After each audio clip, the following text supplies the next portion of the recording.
Astra spēkus atguva slimnīcā. Draudzene viņu apciemoja katru dienu, uzmundrināja un mierināja, arī par kauliņu. Viss kārtībā, dzīvojas pie viņas. Paziņoja arī Astras dēlam, ka mamma slimnīcā. Arī viņš cik vien ātri varēja apciemoja slimnieci. Mēģināja mammu pierunāt, ka jāapdomā par pārcelšanos pie viņa.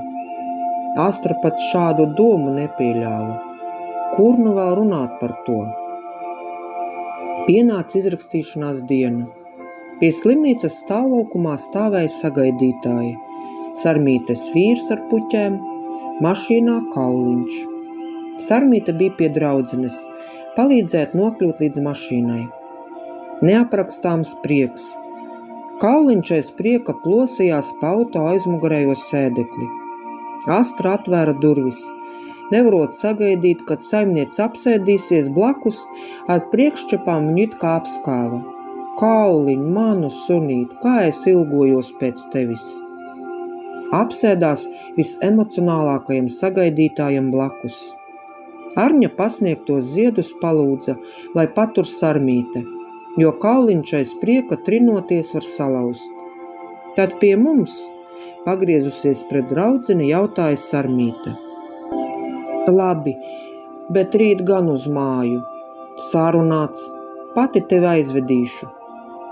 Kaut kā negribu apgrūtināt, varu ar autobusu. Nu jā, ar autobusu beidz, Sarmīte teica. Viņai piekrita arī vīrs, ka domu par autobusu, lai atmet. Vakarā visi kopīgi pasēdēja, iztaujāja, ko ārsti ieteikuši tālāk darīt.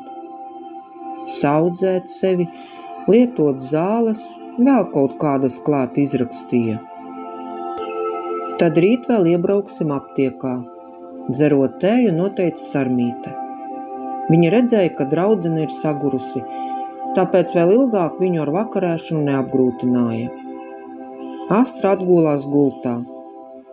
Pēc mirkļa Sarmīte ieveda kauliņu.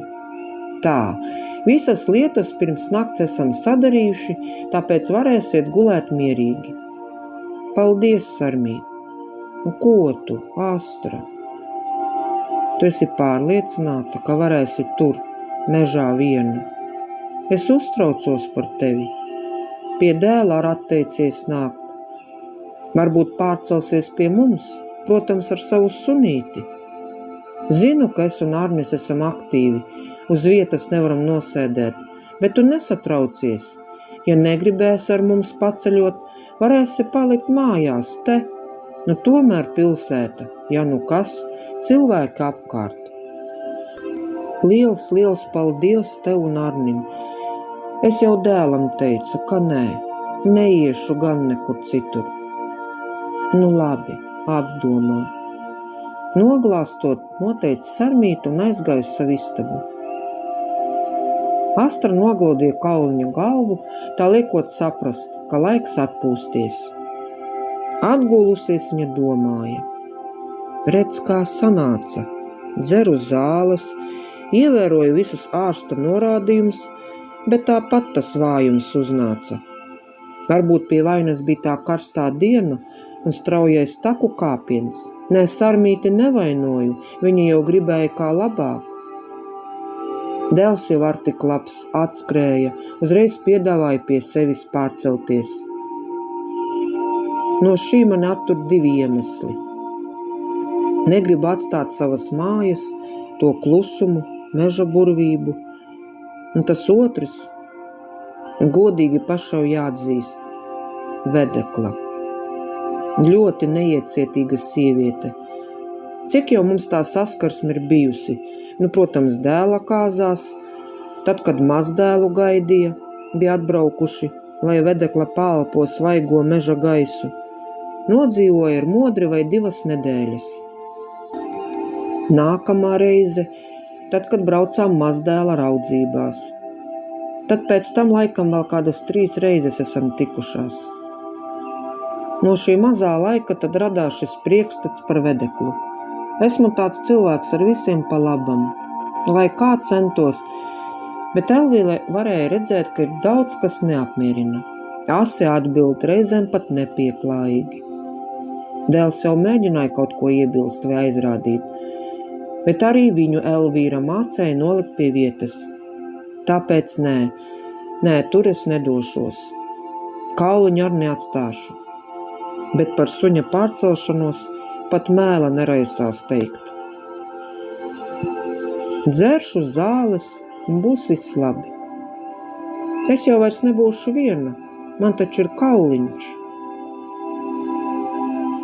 Paēduši brokastis, Astra atvadījās no Arņa.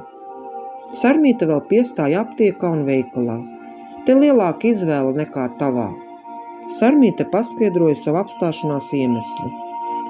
Astra nopirka pāris maizes kukulīšus, kādu sauju cepumu un ledeņu, desu, zivju konzervus, piena litru. Šajā veikalā bija iespēja iegādāties mājas sargiem saldēto produkciju, bet tos Astra paņēma pāris sasvērtus maisiņus. Mašīna piestāja pagalmā. Sarmīte palīdzēja ienest pirkumus. Kādu brīdi uzkavējās un sirsnīgi atvadoties aizbrauca. Jo vēl brokastujot viņas mājā, Sarmīte vēlreiz pārjautāja Astrai par savu piedāvājumu mainīt dzīvesvietu. Pat Arnis iesaistījās sarunā, lai draudzene var pārliecināties, ka arī viņš šādam piedāvājumam piekrīt. Bet nē, arī pa nakti Astra nebija savas domas mainījusi. Neko daudz vairāk neuzbāzās, jo baidījās, ka Astra nesatraucas un nepaliek slikti. Astra un Kauliņš noraudzījās, kā pazūd auto. Nu, Kauliņ, nāc iedošu tev kādu gardumu no tiem pilsētas maisiņiem. Suns, kā saprastams, sekoja saimniecei un cītīgi virtuvē gaidīja pilsētas gardumu. Kamēr draugs grauza kaulu, tikmēr pati uzvārīja tēju. Uzēdīs ar pilsētas cepumiem. Jānoprovē, kādi tad tie ir. Esi paēdis, iesim atgulties, pēc tam iziesim kādu līkumu, lai paliek nedaudz vēsāks, un devās uz istabu. Kauliņš kāna līdz. Viņš jau bez skubināšanas atcerējās, kur turku sultānam saklāta guļvieta. Gari nožāvājās un atgūlās. Astra apsēdās uz gultas malas. Nezinu, Kauliņ, bet man gribas tev tālāk pastāstīt un parādīt tās bildes albumā. Ko saki par tādu piedāvājumu? Bet pirms tam iedzeršu zāles. Pagaidi mani, es tūlīt. To izdarījusi, viņa atgriezās istabā, paņēma albumu un iesāka. Kur mēs tajā reizē palikām? Ak, jā, te. Tes ar dēlu grābjam sienu. Tad vēl turējām gotiņu. Tad jau es vēl biju stipra. Tad mūs abus nofotografēja Ainārs. Te nākamajā es kā fotogrāfe. Un pozē abi mani vīrieši.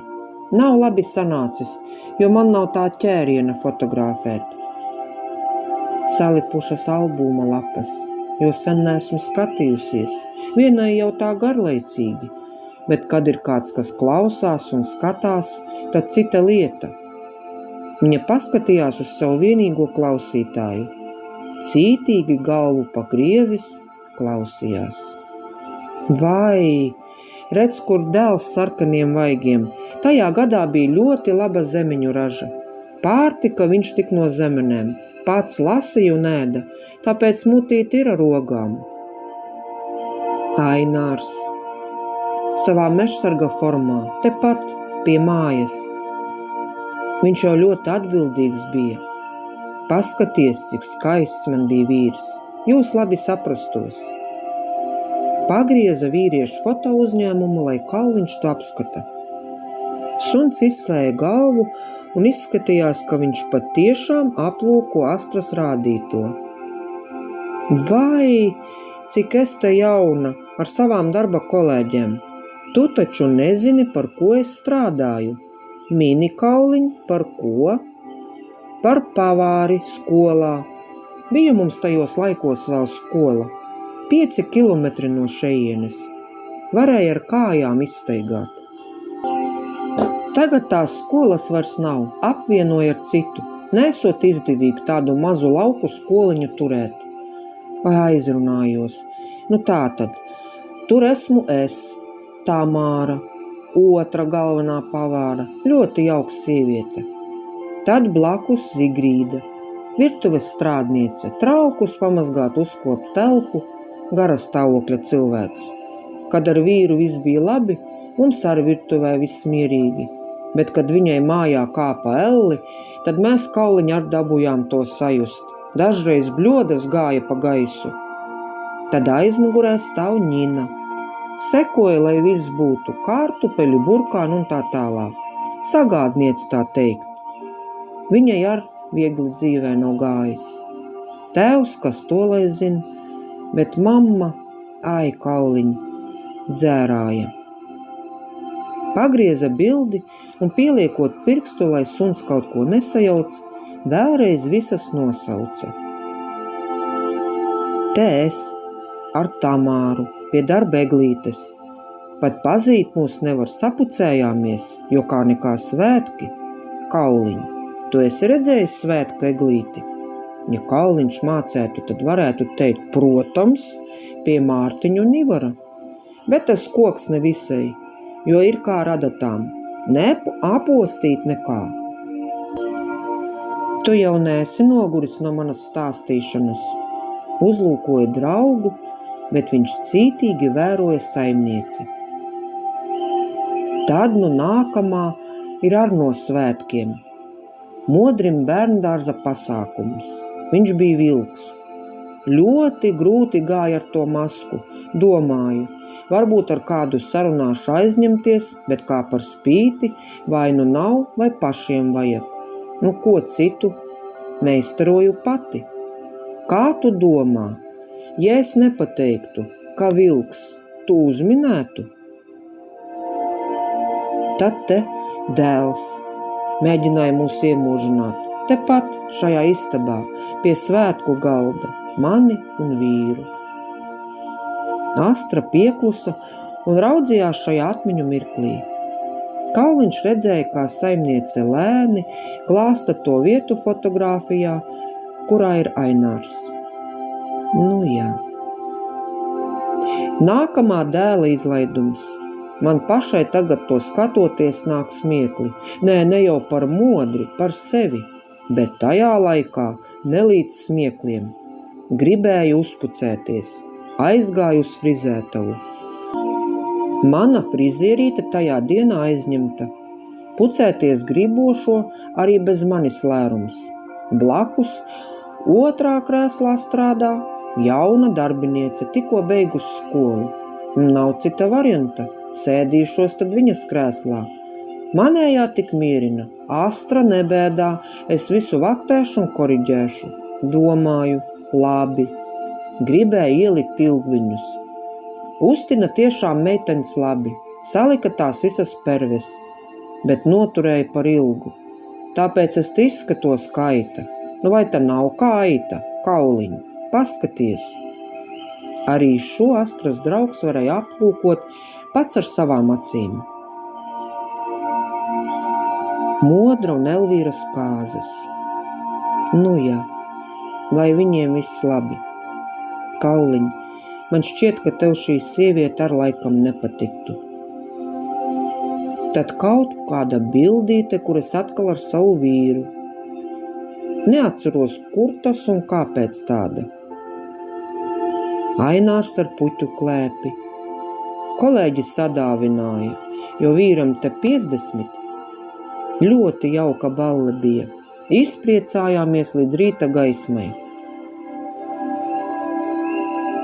Kā atvieglojot man dzīvi, šo pasākumu svinējām kafejnīcā, lai man nav jāstāv pie plīts un jāseko, vai visiem trauki pilni. Garšīgi tur meitenes gatavoja. Kauliņi, tās irbītes, mēli varēja norīt. Labi, nekārdināšu tevi. Un kas tad tālāk? te jau mazdēliņš, tāds vēl maziņš, Robertiņš.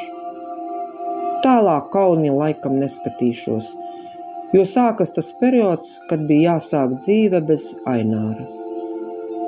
Astra aizver albumu. Tad iziesim kādu apli, un abi izgāja pastaigāties. Tā rāmi pagāja dienas, nedēļas, un tā jau Kauliņš varēja atkal atsaukt atmiņā sniega kupenes. Protams, pa šo laiku Astru apciemoja gan dēls, gan Sarmīte, katru reizi atgādinot, ka pārcelšanās piedāvājums spēkā, bet Astras atbilde bija palikusi nemainīga. Paldies, bet nē. Ziema ļoti sniegota. Ja šādi snigs, tad Astra par ārpasauli varēs tik sapņot. Viss apsnidzis, durvis nevar pat atvērt, lai Kauliņš tiek savās darīšanās. Nekas cits neatliek, kā ņemt lāpstu un kaut cik atgrūst sniega lērumu no durvju priekšas. Sniegs kā par spīti tik smags. Nedaudz to pastumdījusi, Astra juta, ka ir jāmet miers, jo nav vairs spēka un sirds ar tā sāk kūliņot.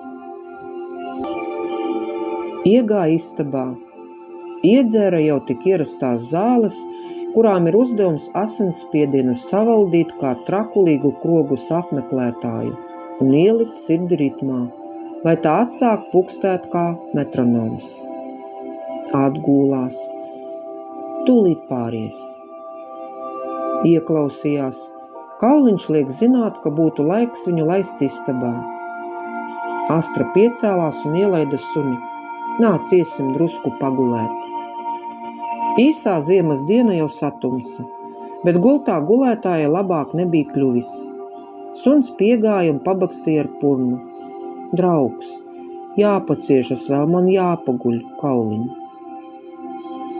Astra prātoja. Pēc 2 dienām dēls solīja, ka atbrauks. Līdz tam laikam jāieriktē sirds vietā, jo ieraugot, ka man šitā būs atkal sarunas par pārcelšanos. Negribu, nekur negribu braukt. Kur tad Kauliņu liks? Vēl jau ir laiks, pagulēšu, un līdz modra apciemojumam būs viss atkal labi. Otrā dienā, tikko negribīgais ziemas rīts kļuva gaišs, Kauliņš sāka riet. Kas tad tev, ko tu baries? Satrūkusies no drauga rējiena, teica Astra. Pie durvīm kāds klauvēja. Mammu, tas esmu es, Modris, atver!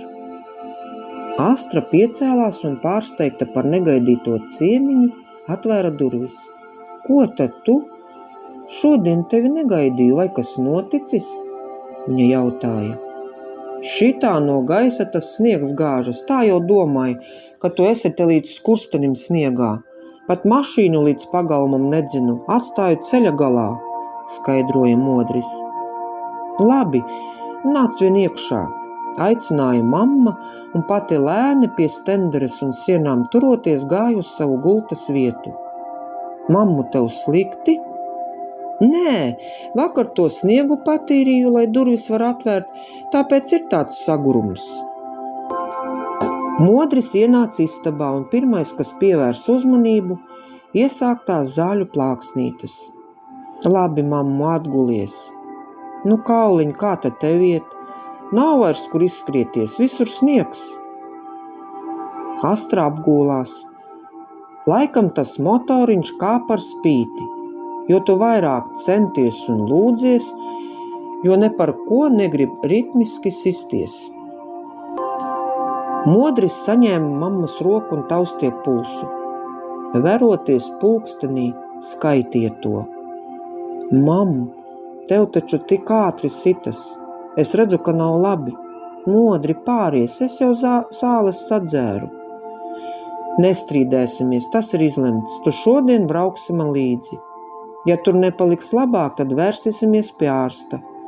Bet kuru Kauliņu likšu? Izdomāsim. Jāsaka godīgi, Elvīra to nepieļaus, tu jau zini. Nu zinu, tāpēc jau prasu. Labāk palikšu te. Neatstāšu tevi te vienu, visi sāksim taisīties. Tu nevari te palikt, ja šādi sniks, tu tiešām pēc malkas netiksi. Nosalsiet abi. Astra domāja, taisnība. Vēl tāda sniegota diena, un par šķūni var aizmirst līdz pavasarim. Bet ko ar Kauliņu? Tas ir mans draugs, es nevaru viņu pamest. Modris palīdzēja saģērbties, sadomāt visu, galvenais zāles, aizslēdza māju un lēnām brida uz mašīnu. Kā stirna cilādams kājas sekoja Kauliņš. Jau braucot pa šoseju, Modris nogrieza mašīnu uz cita ceļa.